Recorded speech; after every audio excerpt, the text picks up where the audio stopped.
All right, let's get underway. I'm so excited to get started. We have our keynote address up now with Marietta Hannigan. She's the Senior Vice President of Chief Strategy and Communications Officer at Jacobs. She's a member of their executive leadership team. She leads the development, articulation, and execution of Jacobs' brand leadership and corporate strategy. She's long been an advocate for inclusion and diversity, and she's really passionate about driving culture change, leveraging Jacobs' employee networks, and she serves as co-executive sponsor of the Jacobs Women's Network as well. So prior to this position, she was Senior Vice President of Growth and Sales for the Buildings, Infrastructure, and Advanced Facilities line of business globally. And you can see here on the slide, she's had a long history and great experience in the industry. She's taught business leadership, project management, and relationship-based sales courses at Jacobs College. And she started off with a Bachelor of Science degree in business from Southeast Missouri State University. Welcome in, Marietta. Let me stop sharing so we can get a good view of you. Welcome in. Thanks for joining us today. Thank you. Thank you. No, it's just a absolute pleasure to be here. So I'll just jump right in, Dana. Is that Yeah, okay? you're up. The All the right. floor is yours. All right. That sounds terrific. That sounds terrific. So as Dana mentioned, I'm here really to discuss the importance of women in our industry and how we can all really work together to network, knowledge share, but ultimately elevate women. I put a few notes together to kind of keep me on track for our discussion, but I'm also looking forward to the Q&A in the end because I think that's always the most engaging part. As I was getting ready today, I realized that in May, it'll be 41 years that I've been working in this industry. 41 years. Now, I don't mind aging. I don't mind that time, but I keep forgetting, quite frankly, to acknowledge it. And it really got me thinking about my professional life. And I realized I've worked my entire career in what used to be considered a man's world, engineering and construction. And I think I've seen and experienced it all, or probably pretty close to it. I was asked to get coffee for a retired two-star general because I was the only woman in the room. I've been the victim of Me Too harassment. I was once told that women weren't allowed to travel for the company because of what might happen. I've lost jobs to men because of my gender. I've been asked if I was gay because I wasn't married. And this last one really caught me off guard this weekend as I realized that I have never had the opportunity to work for a woman. Odd. And the list goes on. So some of those things are sad, some of them are comical, some are intolerable. But this discussion is not about a self-help session for me.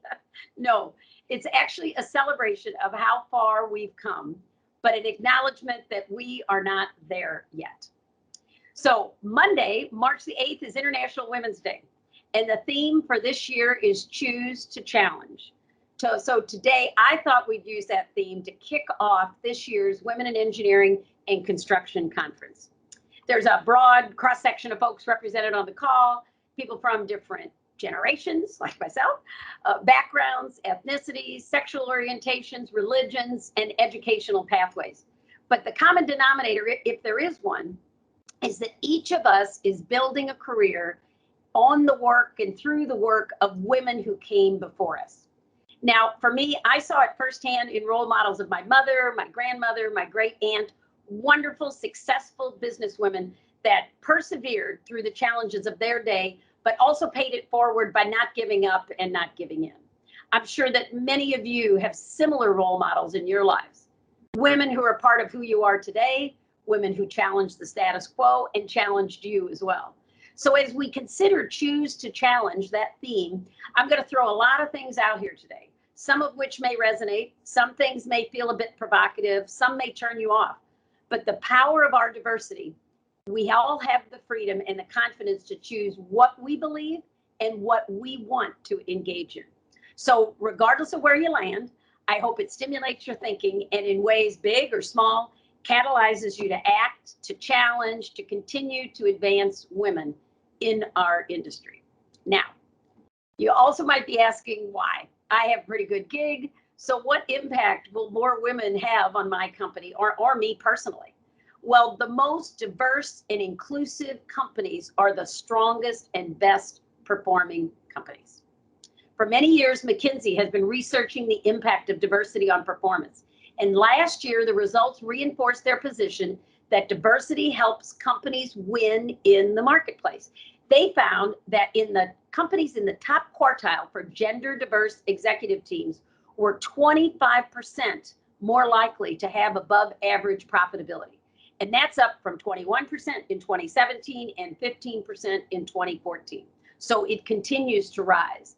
And if you add ethnic diversity, those companies in the top quartile were 36% more likely, again, to have above average profitability. So it does matter. And those are strong numbers. The business case for gender and ethnic diversity is really sound. It's also the right thing to do.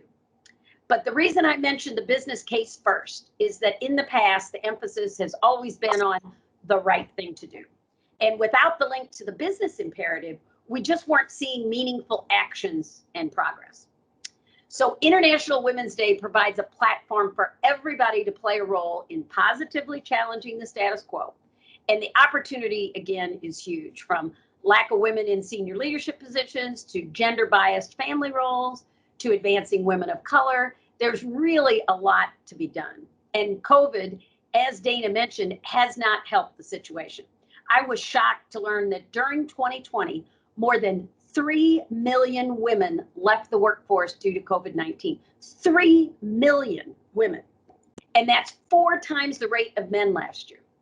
And the study also found a tie between societal expectations of women, the role they play in the family's lives, and their careers. So it's particularly concerning for businesses. When you think of the statistics I mentioned earlier, we know that women are in leadership positions, do great things.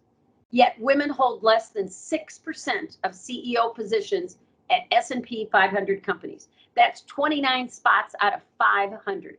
And of that, only 3 are women of color. But it's not just at the executive leadership roles. We need to see women leading at all levels in business, government, within our industry.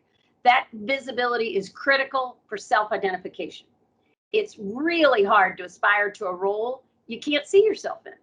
It's one of the exciting things about Vice President Kamala Harris here in the United States, the first woman and first Black and East Asian VP.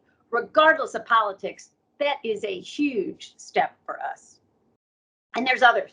Just a few weeks ago, Nigerian economist Ngozi Akonjo-Iweala was named to lead the World Trade Organization, the first woman and first African to do so.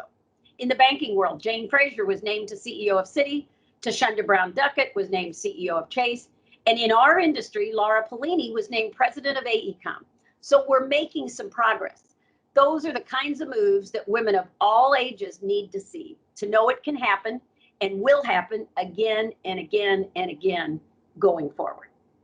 So that was kind of my wind up. Now, how do we choose to challenge? To ensure we're getting opportunities and creating opportunities for others, we must have the courage and confidence to call out inequities, and not with complaints, but with facts and tangible solutions. Now, I'm, again, not naive. I've spent 40 plus years in this industry, and engineering and construction is still an old line industry. And while it's changing, it's just not changing fast enough. So we need to be the fuel on the fire. And while that can sometimes feel a little frightening, without change, well, there is no change. So my challenge to you is this. Start with a few questions about your organization as you look at your organization. First, is the company having discussions about unconscious bias, things that drive social stereotypes about others? Are we training folks to understand, identify, and correct that unconscious bias? How many women do I work with? Are there any that are women of color or from different cultural backgrounds? Why are the numbers the way they are? How are we recruiting? Is a lack of visible diversity in your company impacting your recruitment? Do our position descriptions have gender biased language? I tell you, this is an area where we were shocked when we did that assessment at Jacobs a couple of years ago. Our recruitment efforts were not gender neutral. So we're correcting that. And finally, who's making the hiring decisions? Are interview panels diverse? So let that sort of simulate your thinking. And as you think about your own organizations, then each of you also has a role to play in recruiting, developing, mentoring, and advocating for talented women. So I'm going to turn the tables a bit and ask you another series of questions about what you are personally doing or are in a position to do. Am I encouraging women on my teams? Heck, do I even have women on my teams? Am I encouraging opportunities for other women and ensuring that those opportunities are open to women? Are new roles shared openly? Do they even know when opportunities exist? Am I doing all I can to promote and advocate for diversity? And when I say advocate, I mean, are you consistently talking about the talents and careers of those that might be overlooked? Are you celebrating their wins with your colleagues and with superiors? Are you recommending these folks for opportunities? You know, that is a skill that men have perfected for centuries. So get out there and advocate for the sisterhood. We have to be bringing our fellow women talent in our organizations up. And here's another interesting one. Am I correcting any barriers that I faced while coming up in the organization? Or have I unintentionally carried the, well, I had to put up with it, so they should too? That's a mantra we can't pull forward. And when I was mulling this over the other day, I thought of that adage about walking 5 miles to school in the snow. Well, today we have cars and Uber, so let's not make them relive things that should no longer be an issue. People pay their dues through their contributions to the success of the organization, not because of some outdated principle that dictates everybody must hit the same rungs on the proverbial corporate ladder. It's just not true these days. So that was kind of a lot. Take a breath. But this is an important step, and it really takes time and thoughtful consideration. It's not going to happen overnight. Start small and really kind of in bite-sized chunks decide, what could you change next month or the next 6 months? But the important piece here is just to start, to get the ball rolling. And once you've asked and answered those questions and got a little mental momentum, I'll call it, going, it's time to consider, how do you implement change? Meaningful solutions that are really going to foster that next generation of career women. And how do you get the commitment in your organizations to that inclusion and diversity in your companies? So start by enhancing that within your company culture. And if we define culture as a set of values, beliefs, attitudes, behaviors of a group of people, then each of you can propel a cultural shift towards inclusion by putting those things, the beliefs, the attitudes, the behaviors, into practice. So a couple of simple things. Try asking questions that inspire diverse thought, questions that really have people probing as opposed to just yes or no type answers. Try rewarding ideas and solutions that feature diverse approaches or points of view. If you've got somebody that's bringing new ideas, reward them for that. Sharing what you're learning about the power of inclusion with your colleagues and your teams. So don't keep it inside. Look for other champions to collaborate with. And importantly, probably most importantly, examine your company strategy. Is inclusion and diversity a meaningful and actionable part of your strategy? Now, this is an area for real change for us at Jacobs. We realized that we didn't have it embedded within our organization, in our culture. And as a result, over the last 3 or 4 years, we've put a focus on inclusion, and then we formalized it in our Together Beyond, which is our global inclusion and diversity strategy. We also did another thing. We refer to it as inclusion and diversity, not diversity and inclusion. And it was a conscious choice we made as a leadership team, because we felt, while we can build a diverse team, if that diverse team is not being included, if their voices, their perspectives are not being heard, then we're failing. So we flipped it, and we put our emphasis on creating an inclusive environment where diverse talent felt valued, they felt heard, and it's been a really, really powerful change for us. So I would offer that up to think about as well. And the other thing that we did is we publicized our I&D strategy, and not just internally, but externally. And we did that so we would hold ourselves accountable for progress, and progress around 4 strategic pillars, we call it: culture building and engagement, leadership commitment and accountability, growing the business, and developing our talent. And as we think about talent, again, in the engineering and construction business, it's people business. It's all about the talent. So we decided that relative to inclusion, we were going to have set an aspirational goal. And our goal is 40-40-20.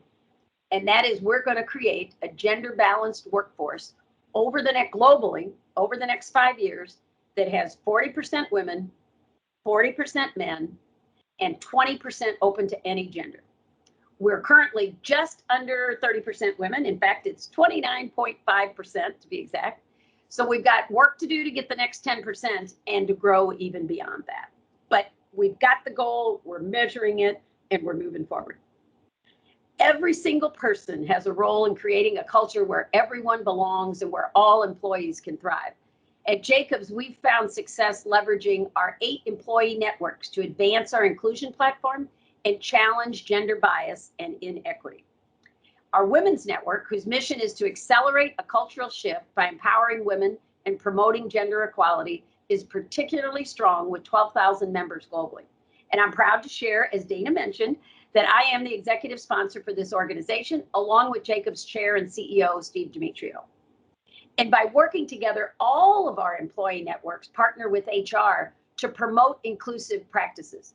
Things like removing gendered language from the job descriptions, creating gender diverse job interview panels, developing leading edge transgender guidelines, installing gender neutral bathroom facilities in offices, and encouraging leaders to list pronouns in email signatures. These are things that are making a difference in building an inclusive culture at Jacobs. If you don't have employee networks, consider starting a few. Empower them to generate creative ideas, implement solutions for your company. And I highly recommend engaging executive sponsors because they can help influence and affect change from the top as well. I share this with you to encourage you to think about how you might leverage different groups within your organizations to enact change across the organization. And if it seems like it's too far for your company, meet your organization where it's at. See if you can't make some small incremental changes. Every little bit helps. So in closing, I'll say 2020 was a weird year. I mean, there's really no elegant way to say it. But if there's a silver lining in this, it's the opportunity to rethink our paradigms. It's about small steps taken each day, each month, each year, that will lead to a better future, not only for ourselves and our colleagues, but for future generations of women in engineering and construction. So we have the opportunity again to choose to challenge, to speak up, advocate for women, and that I think is super exciting. So you all have between now and next Monday, International Women's Day, to think about it and decide, what are you going to choose to challenge? So those are my thoughts to leave you with. And now I would love to go to Q&A and start some dialogue. Wow, what a great keynote. That completely set the tone for the conference, Marietta. Thank you so much. We can open up the floor now for questions. So here's how we're going to do that. You can either put your question in the chat box, or you can raise your hand and we'll call on you, and you can, it doesn't have to be questions. It could be comments. We just want to get a dialogue going here. So we'd love for you just to raise your hand. You can take yourself off mute and turn your camera on and join the conversation. So while you guys are getting that together and coming in with your first questions, I'll start because I wanted to get maybe a little specific story from you, Marietta, on encouraging women on your team. What are some ways that you personally have encouraged women on your team? I think, that was toward the beginning of your talk, and I think that's so important for us to do. Can you give us like an example of how you've done that? Yeah, well, I tell you what, I'll start by going back. And it was encouragement that I got actually from a male colleague, but I was, 22 years old, had just started in the business.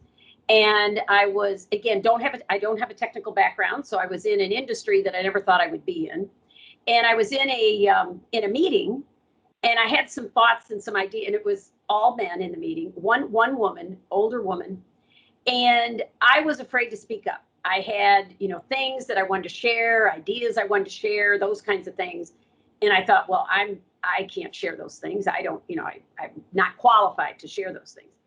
And the woman in the room kept trying to encourage me, quite frankly, to, through eye contact and all kinds of things. And I just was scared to do it. So I left that meeting, and we were in two buildings at the time. This was the predecessor company that I came from, Spurdrip. And we were walking between two buildings in St. Louis, and to go back to where I was and where my office was, and I was with my boss. And he said, well, how'd you think that meeting went? And I said, well, I didn't think it went well. And he said, oh, really? And why is that? I said, well, I had those same thoughts. And he said, well, we wouldn't have known you had those thoughts. Why didn't you say something? And I said, well, I was afraid to. And he said, what'd you learn out of that? And I said, well, I learned that my thoughts were okay because they came out of the mouths of the other people in the room after a while. And so he said, all right, so next time you're in a meeting, speak up.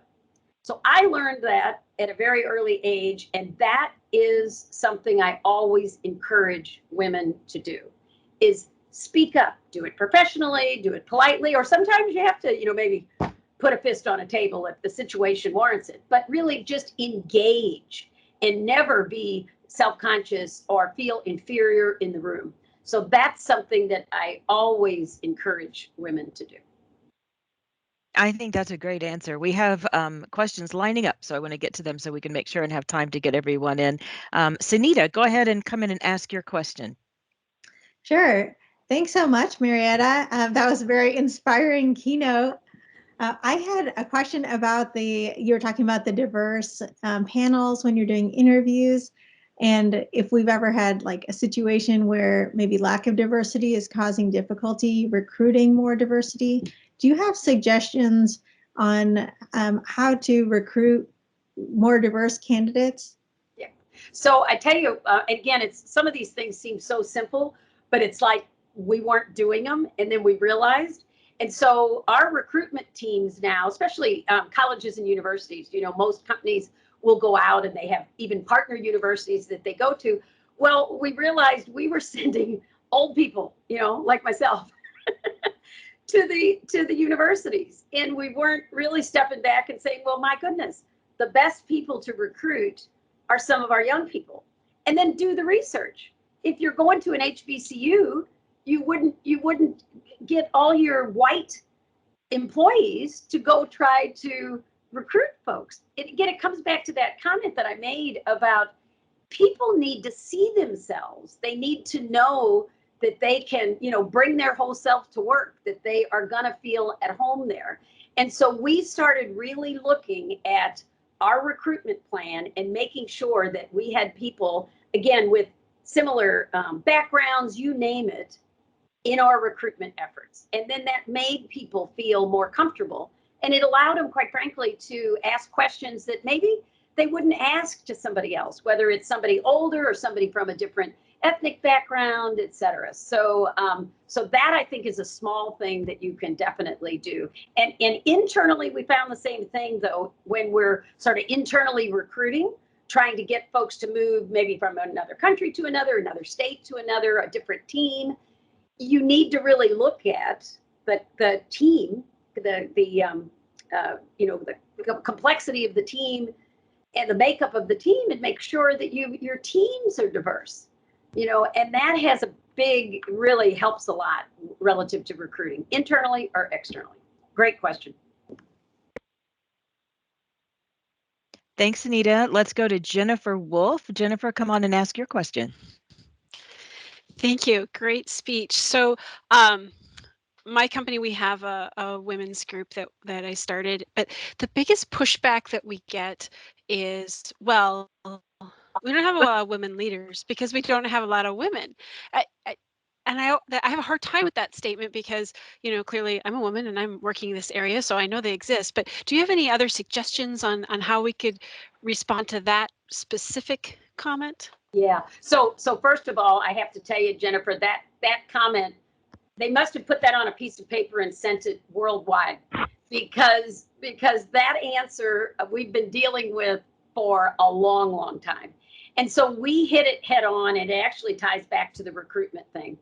You're never going to achieve what you want to achieve with diversity of your workforce if you're not consciously targeting that part of the workforce. So if you don't have enough women in your organization, there are women out there in engineering, construction, other technical business degrees, you name it. There are more women, I think, now graduating from university than there are men. So there is zero issue with a resource. You know what I mean? The supply is there, but it does take a very conscious, focused effort to really make some progress. And that's why, you know, I mentioned having an executive sponsor or an advocate at that level.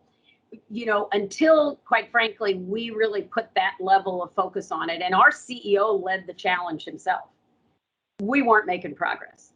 But then in a short period of time, if you really get going, you can move the needle. So I would encourage you to challenge that comment first of all, and then come back right away, quite frankly, with the statistics, because they're out there. They will support the fact that there's plenty of women to choose from.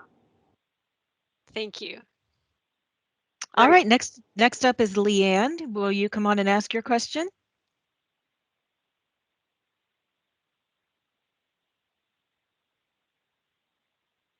Hi, Leanne, are you there?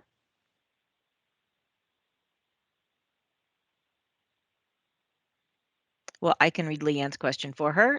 She says, it's a fantastic plan to engage women already in the workforce, but how do we get to girls involved and interested in the fields to begin with? Which is a great question. Yes, fabulous question. Again, it's another area that many companies are now starting to focus on. We've got a huge emphasis around it. It used to be called STEM, and now it's STEAM.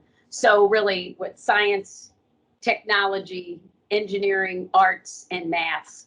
And so, this is something where we started small, and in different cities where we had large offices or operations, we teamed up with local grade schools, quite frankly, and then middle schools and high schools as well. So, and we just came in and said, hey, you know, do you have a career day? Can we come in and sponsor one, et cetera? And we've got some really, really neat, interesting things that our folks are doing with schools now. Very engaging. I participated. In fact, it was last year, right before shutdown. So it might have been right before I came to speak on a panel at this conference last year. I was out in LA, and our team out in LA has partnered with 4 or 5 different schools out there, and they're girl schools, and which was really cool too. And so they had a 2-day, really like a whole program where they were learning about science and engineering and all that, but they were engaging, but they also saw women doing smart things, you know, and that was just absolutely incredible. So that particular program, you know, we get folks in the grade and middle school, follow them into high school. And I had some fantastic discussions with some of the high school senior girls who are now going on to university, and they're going in the technical field. So really, really great opportunity. There's a lot of research out there or examples of things you can do if you just get out there and Google STEAM and STEAM initiatives. And anybody can reach out. I can share some of the other things that you know, we're doing if you want to try to get something started. But it's just find a school, make a partnership, start small, and just keep going. Yeah, we have a presentation on women in STEM coming up later in the conference. So I think that'll be good. But I think you raise a really interesting point, is we have to even start at the grade school level, Yes. like you mentioned, because younger girls, I mean, even when they're in grade school, they need to understand that these possibilities, you know, can be for them. They have to know that it's possible so they can develop that interest, right? Yeah, because a lot of, and I won't go off on this, but there's a lot of instances where women are being discouraged from these kinds of careers. They're being told you're not smart enough. They're being said, no, those are just for guys. And so we have to, again, only women like ourselves who are working in the industry can truly combat that. So. All right, let's move to the next question. Let's see. I think it's Kristen. Kristen, come in and join us. Hi, Marietta. Hey, Kristen. Hi. My question was about the pronouns that are being used in emails. I've been seeing people do this recently, and other than the obvious of understanding, the pronoun that they're putting, I was just wondering if Jacobs has done it and what the background is behind doing that. Yeah, so we have done it, and we started it a couple of years ago, actually. And what really started it was there's a number of our network groups, quite frankly, were behind it, first of all, but they were also concerned that we had elements of our population, transgender, et cetera, that didn't feel, comfortable. So there's a young woman, but who doesn't project as a woman in our London office, and she didn't want to be referred to as she, and she always felt like she had to explain herself. And so by having her pronouns say they, then that helps. So even on name badges, like at conferences and things like that now, with our network groups, we're giving people the option. We're not saying you have to do it, but we're giving them the option of putting their pronouns on there. So it was really the reasoning behind it was inclusion, safety, making sure people felt like they didn't have to hide. They could be themselves. Great. Thank you. Oh, we have another hand up. Let's see who it is. Let me click over here. And I think it's Sunita. Sunita, do you have another question? Yes, I actually had a comment, if that's okay. Yeah, about that's great. personal pronouns. So at our company, this has just been rolled out, and there were some questions about like exactly what Kristen was asking. Why are we doing this? And there's the inclusion part of it for LGBTQ plus.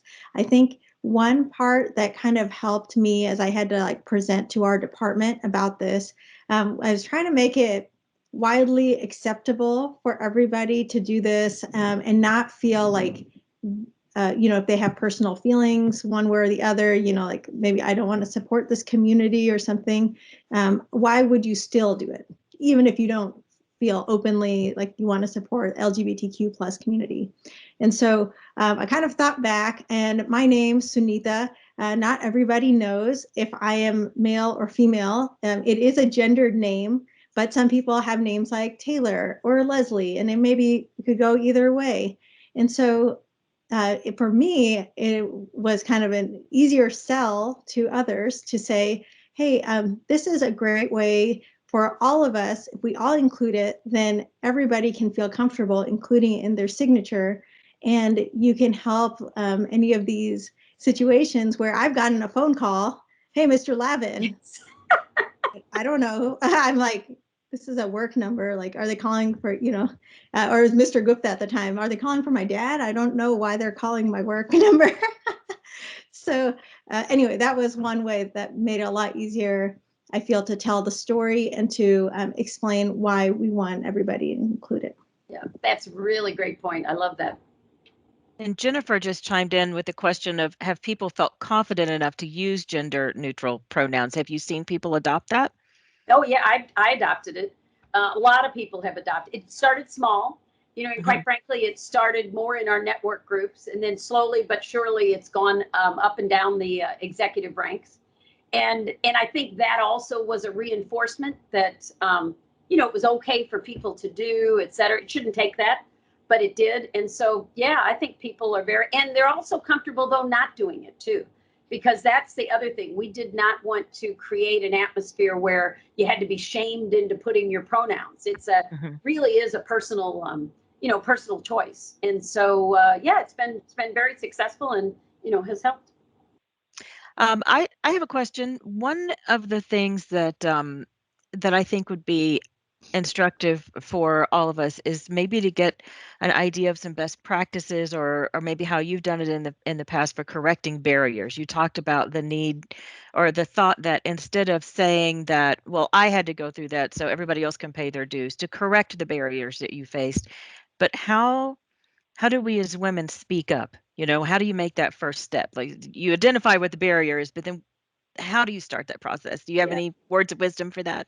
Well, I think, underneath it all, you have to have the courage to do it. And sometimes we need help developing the courage. And so I've always advocated, and this is this probably came from my mother and my grandmother as well. I came from a very matriarchal family. And it's interesting, my mother all through her life had her girlfriends, they were in their 80s, but they still called themselves their girlfriends. And so they had a group of people that she could talk to about different things, whether it was family or whether it was career. And so I saw that, and I have a group of friends. Some are from grade school, some are other, places in my life, whether it's university or it's from work or whatever. But having a group of people that sometimes it's nice to have at arm's length from your company that you can actually draw on as you're trying to, develop bravery, if you will, to confront something, play something off of folks. And I think if they're a little bit removed from the situation, they can really be good. But I think sometimes you need help in developing that confidence. And then the other thing is try it out. So back to my story of being afraid to speak up. I didn't, just all of a sudden go into the next meeting and I was, full on. Little things, I did my homework ahead of the meeting. Back then I made sure I knew what the topic was and everything else. And then I thought about it. And as the discussion went on, I picked opportunities to engage. And it's almost like a muscle. You got to build the muscle. And the fear goes away once you've done it 2 or 3 times. So I think that's one of the things that I've shared. Yeah. So maybe find something that's a starting point, and then you can build from there. Yeah. And support. Get some support. All right. Lauren, you're up next. You can come on and ask your question. Thanks. Hi, Marietta. Thanks so much for that talk. It was really wonderful. I, like you, when you said I'm not a technical person, I'm not a technical person either. I'm the health and safety director for my organization, but I came up in construction. So my passion is really environmental remediation, demo, big equipment. I have a nostalgia for that. How do we find and include women that maybe don't see where STEM offers an opportunity? They don't align with engineering, but they're really drawn to big work, right? Big equipment, earth moving, things like that. Yep. Well, I tell you what, through storytelling. I mean, you seriously, so I don't know if your company has an active, Twitter or, any of the social media.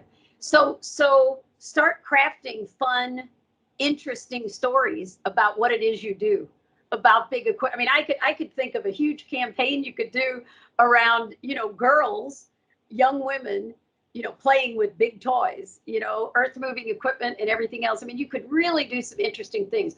So I think storytelling, is a way to make that connection. There are, customers over the years that, swore I was an engineer.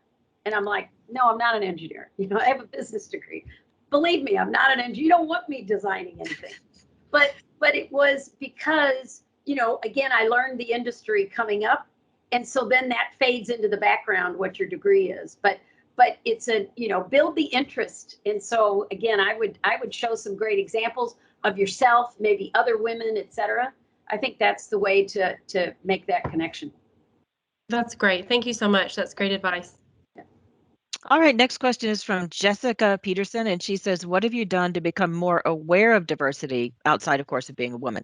Yeah, having discussions. I think this is one of those things that we didn't really talk about, or I felt, so I won't put it on anybody else. But, again, I've been in the business a long time, and it used to be, if I have to bring up, why aren't there more women? Then you're going to be billed as the feminist in the group and all these kinds of things. So you start suppressing that because you don't want to stand out, kind of thing. And I think you have to reach a point where you have to say, wait a minute, we're not going to make any progress.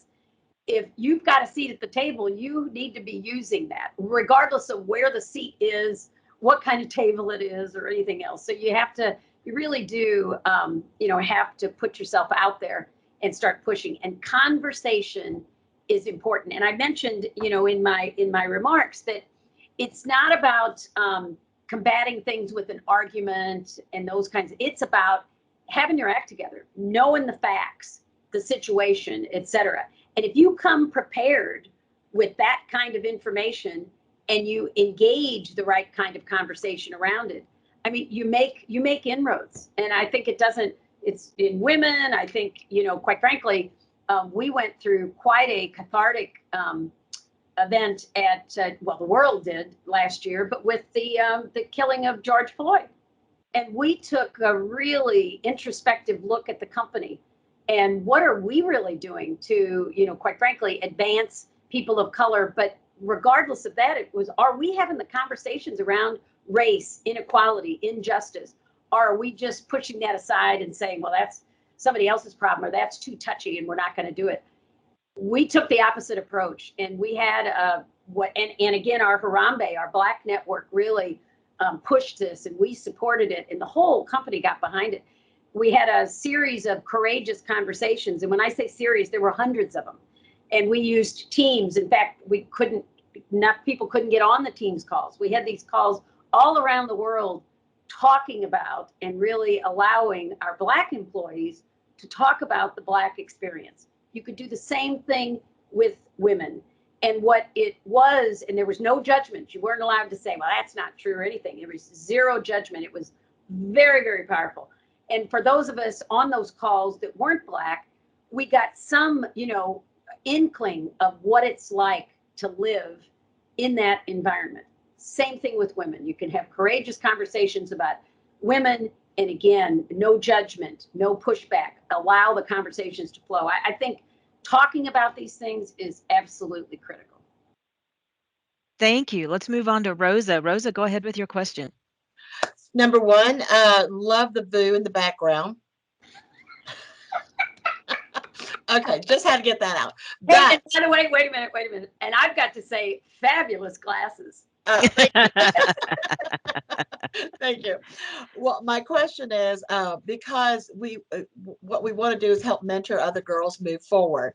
And tell us about a challenge, because you talked about the doors being open for us in some cases, and that's true. But I know that there's challenges also as well that we've had to overcome in our careers. So can you tell us about a challenge and how you overcame that? Because today some women are still experiencing those challenges, and this way they can at least know that they're not the only ones and understand how to overcome it. Yeah, I think so. I've had a number of challenges, but as I think about, I'll go to the answer and then I'll kind of come back, and it's around take a risk. So I think that and I always hate to generalize everything, but I think women were not encouraged in this industry to take risks. And yet, when you think about it, the oxymoron is if women aren't taking risks in this industry relative to their careers, then they're not going to get anywhere, because again, it's just that because you really do, you got to push and you got to get out there. So, so for me, and for me, I thought it was a great adventure. So I didn't think it was a risk, but I was told it was a risk. So I was given the opportunity to leave the States and go over to the UK. We had done an acquisition over there. And so I was going to be put in as the integrator, if you will, and to put our sales organization in place in the UK. Now, I'd traveled, but I've never lived outside of the United States. I was going to be a party of one in terms of going in and trying this new organization that, again, we had acquired to bring them into Jacobs. And at the time when I was given this opportunity, or asked if I wanted to do it, I was running sales for, a good 60% of the United States. And so it was a big job. And my boss at the time said, well, why would you go do that? Because I was thinking about this other assignment. And he said, that's not the right move. That's a lateral at best. Because actually in going over there, I was giving up running this sales team, and I was going to be partnered with somebody from the new company, the acquired company in the UK. And so I wasn't the person in charge, if you will.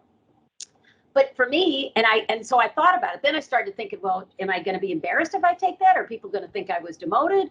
Am I being pushed aside or whatever? And quite frankly, I went back to my girlfriends. I went back to my group.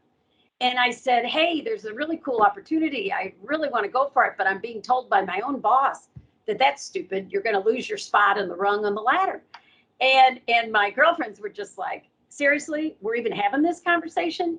Who wouldn't take an opportunity to go to another country, learn about the culture and everything else, but the challenge that you're going to have in doing what they're asking you to do, and you're going to learn, you're going to grow. So this is a stupid call. We're going to hang up now because you're going to go take that job. But I was told by everybody else that it was a risk to my career. So there's all kinds of ways the word risk and taking risks, I think, you can internalize it yourself and see what resonates. But that for me really changed the shape of my career trajectory. And not just from a career, though, I changed as a person. I just grew. It was fabulous. So take a risk. I love that. And that's a great end as we get up to the top of the hour here. I did, though, want to thank Jasmine for her comment she put in the chat. I don't know if you had a chance to see that, No. Marietta, but she said she had a comment that says studies have shown that girls' self-esteem and their belief in their math and science skills drop in middle school. So while it makes more sense from a business standpoint to reach out to students in high school or college, by then it may be too late. So I think that sort of goes with what you were saying. Yeah. Absolutely. Yeah. Do you Plus, have it's any? just fun. Do you have any final words for us? I don't know what you can say that'd be more powerful than take a risk, which was great. No, I'm very pleased. I thank you so much for inviting me. It was my pleasure. And anyway, great questions, great engagement. And anyway, it's just choose to challenge next week, ladies. Thank you so much. What a great way to start off our conference.